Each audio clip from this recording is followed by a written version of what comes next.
welcome to Morris Park. I'm Clyde Morris. Today's video is going to be about this tree. This elm tree's been with us for quite a while. It's been here as long as we have.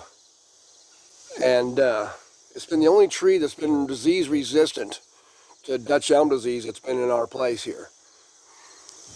Sad thing about it is, though, that the power company came through the other day and did the trimming, which I understand they have to do. And our power lines are right there. But in clearing the power lines, they pretty much cut off all of one side, which makes this tree leaning off to this side badly because all the weight's over here. Bad thing about this is that during an ice storm or something like that, and elm trees collect a lot of ice because of the small branchlets all over them, that this tree could be very dangerous. The other thing about this tree, back in 2007, we had an ice storm and half of it had to be cut off because it had broke off so badly. And that's right here. And now it is actually just rotted in here. So with all this weight and everything on this side of the tree and all, we think it's best to be safe and cut this tree. Now the good thing about this is we do have kind of a ace in the hole here, and this little rootling came up right next to it. It's not the prettiest thing, but it could be a good replacement for the bigger tree. And it's the same tree basically, just came off of this big huge root here and goes back to the tree. So we're going to cut this tree. I'm not going to show you all cutting it up and everything like that. I'm just going to show you, I'm going to drop it, and kind of a little exciting moment here. But at the same time, we hate to have had to cut this tree, but it's got to be done. So anyhow, let's get going.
Well, there it is.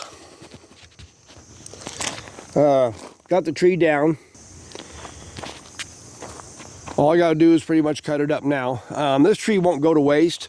This is not going to just get thrown in a pile and just burnt or thrown in the woods and rot. This will all go to heat my greenhouse this winter. It's a little green right now. It'll have to cure for a few months, but it will be good to add in with the real dry wood I've got already. I've got quite a bit of wood together for the winter already. I try to get as much as I can done during the summer and the spring and the fall to make sure I have what I need to heat my greenhouse full of cactus and succulents and so forth. But I'm going to get to cutting this up. I won't bore you with taking this apart piece by piece. I'll cut it into short lengths, about like this, and a lot of it will have to be split on my log splitter. But anyhow, I just wanted to show you what I was doing here. The shame of it is, we got these really nice hostas here that have been shaded by this tree for a while, and this tree isn't quite big enough yet to shade those hostas. And we're gonna have to trim this tree back a little bit too. But we'll be moving these hostas under our big old maple tree, and they'll be safe there. Anyhow, this is Clyde Morris from Morris Park. Thank you for joining me this morning on this wood cutting edition of my show. Hope you all have a great week ahead. I'll get this cut up. Take care.